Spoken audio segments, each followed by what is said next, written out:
Hey guys, it's Kizzy. So I kind of just wanted to do a quick little video regarding kind of a question. I'm hoping it was a question and not a dig and a bitchy comment. So I'm just gonna go with it was a curious question. Um, so basically, a lot of my videos you will see this beautiful thing right here. Yes. So I'm just going to give you guys a quick lowdown on what it is because some people, I had the person kind of comment on a video that I had put up of a previous video of something else that I did while I was in my pajamas, and they asked if it was a third nipple. And I, without being bitchy or rude or anything, I just very nicely replied, no, it is called a keloid scar.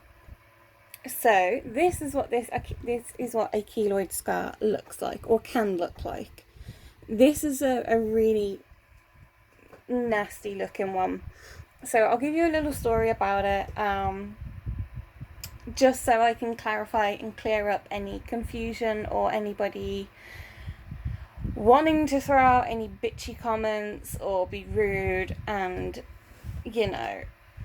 or anybody that is genuinely curious. I'm just happy to answer it right now and get it out of the way. So it's a keloid scar.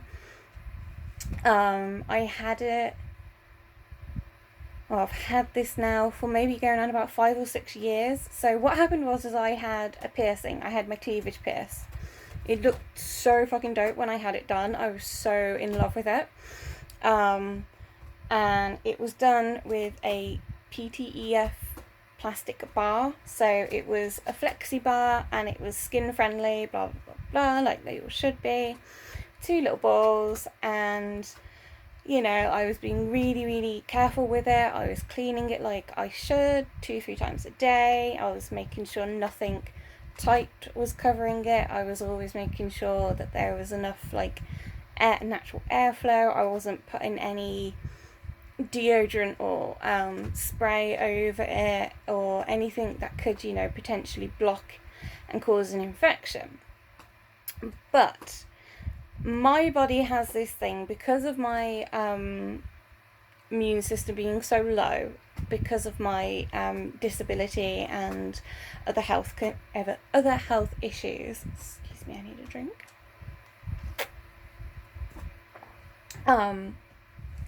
I have had piercings just completely reject out of my body. I had my scaffold on, I think, both sides of my ears, and both sides, they just never healed properly. My daith completely popped out. It literally just kept growing out and out and out, and then I went to change it, and one day it was just like, boop. So I was just like, okay then. So I'm lucky that I've got my favourite piercings that have stayed in. I've even had my collarbone pierced, which actually stayed in quite nicely. I had to take it out because of work. I had my hips pierced, and I had the vampire kiss. That lasted a bit longer than I was expecting. It did last for quite a while, but then it started to grow out, so I was just like, I'm not having a nasty ass keloid on my neck. But unfortunately, this little one here, so this is where the top of the piercing would be, and then there's a tiny, tiny little dot, little tiny scar, which is where the bottom of it would be, of where the piercing would be.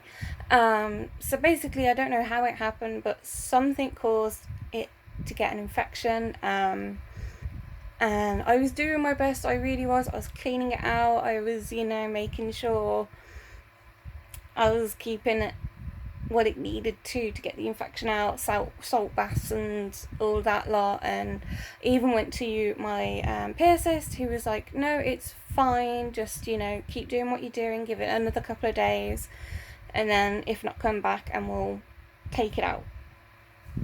And it was literally a week later. I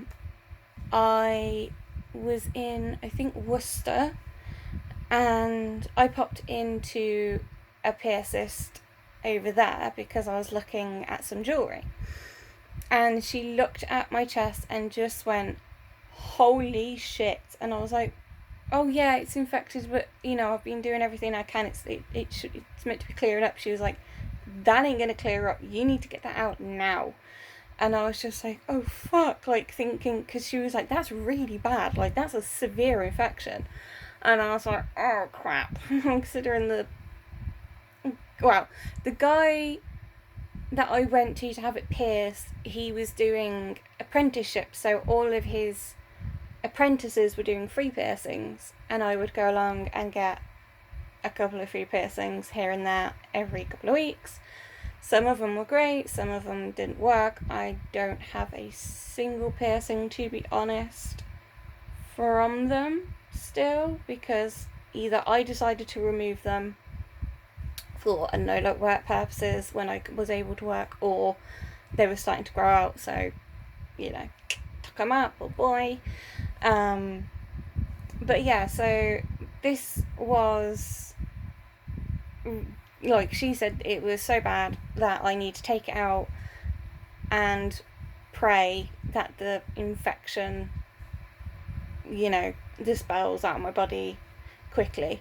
So I literally got home, I found a pair of scissors, chopped the bottom off, brought it out from the top, and it was disgusting. So I kept cleaning it, trying to get it all out, and it looked like it all came out. So I was really, really happy I sort of managed to get all the infection out.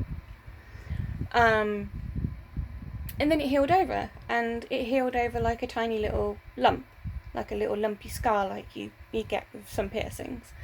And about 6 months later, maybe 6 to 9 months later, I started to notice that it started turning a little bit into a red lump. And I was like, oh, okay. Doesn't look too bad, so it's fine. And now it looks like this, and now I've had this lovely thing here for about 5 years. So it grew really quickly. It's painful, it itches, it bleeds. I have been to the doctors. They had put me in touch with a dermatologist. I had to use some steroid tape to try and calm the redness down and push it down so it was a bit more flat, because it is quite protruding. That didn't work. Steroid cream to help it did not work, and then they used steroid injections, and that didn't work. And the steroid injections actually left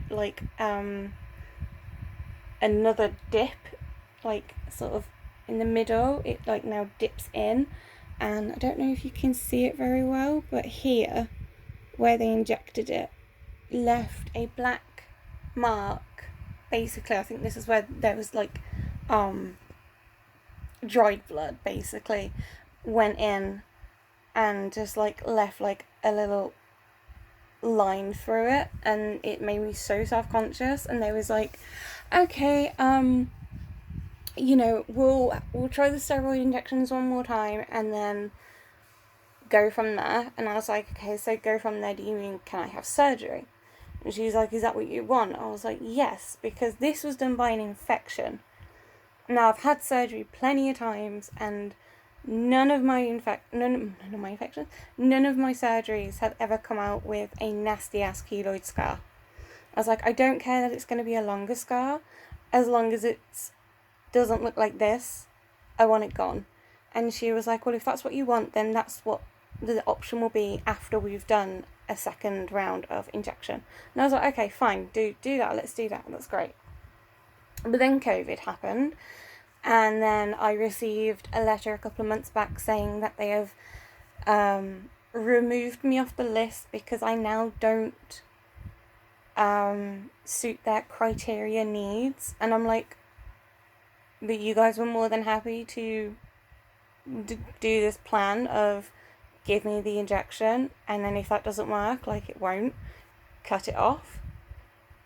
So I spoke to my doctor, and I was just like, look, it's still really bad. It caught, it got ripped open somehow, and it just bled everywhere. It looked like a bloody massacre had happened. And I was like, it still itches, it's still painful, it swells, it's just not nice. And I am super self-conscious about it, so I do try and keep it out of frame. But if I am wearing a low top, I can't really hide it, and I have tried putting makeup over it, I promise you I have, and it just does not work. It makes it so much more obvious. So if you are thinking of giving me mean comments, then go for it, because I've now just explained exactly what it is, and that it is a highly self-conscious issue for me, which I just want to lop off myself. If only it was that simple. But yeah, and I suppose that's also a warning to anybody who wants cleavage piercings. Please be careful, or any kind of underskin piercings. Watch out for the signs. As soon as you even get a slight infection, take that fucker out, because you do not want to end up with one of these. It fucking sucks. I can tell you now, it's horrible. I mean, it doesn't do anything, but it's severely decreased my self-confidence. Not like I had much anyway. I hate it when people kind of notice it and then they just stare at it for ages, and I'm just like, and I can't even say, hey, dude, my fucking eyes are up here, because it's not like they're staring at my tits. I mean, I'd rather you actually be staring down at my tits than at my scar, you know? I don't have tits very much, but, you know. But yeah, anyway, so whatever. But yeah, so it is very self-conscious, very self-conscious, very self-aware of it always. And yeah, so I'm hoping I may be able to see another dermatologist if they'll let me, and maybe more than likely next year get it sorted. If not, then I'm gonna have to try and go private, and I don't have that kind of money, so that's gonna be fun. Try and find someone who can cut it off cheap. Or just fucking do it myself. I'll just get rat-assed one night and yeah, that's fine. But no, of course I'm not that stupid. But no. So yeah, so that just a quick, obviously, little video just to talk to you about what this is, because I'm pretty sure some of you guys are curious but aren't sure how to question it, I guess. So don't worry about it. Here's what you need to know. It's all good. It's, you know, not a third nipple. It's a scar from a piercing. That's all it is. So I hope that's kind of helped anybody that has been watching my videos and kept seeing it and keep thinking, what is that? But didn't know how to quite put it into words in a nice way without it sounding like, you know, like I'm being bullied with it or whatever, or comment comes off as bitchy. But yeah, I've got a scar on my leg. My cats are absolutely psychos. But yeah, so that's all it is it's literally just a keloid scar. That's it. So I hope that's helped with anybody that has been interested in my scar, or how I got it, or even what it was. So I hope you guys have a great night. I'm now going to carry on watching Vikings, because, oh, love it. I hope you guys have a great night. Peace and love.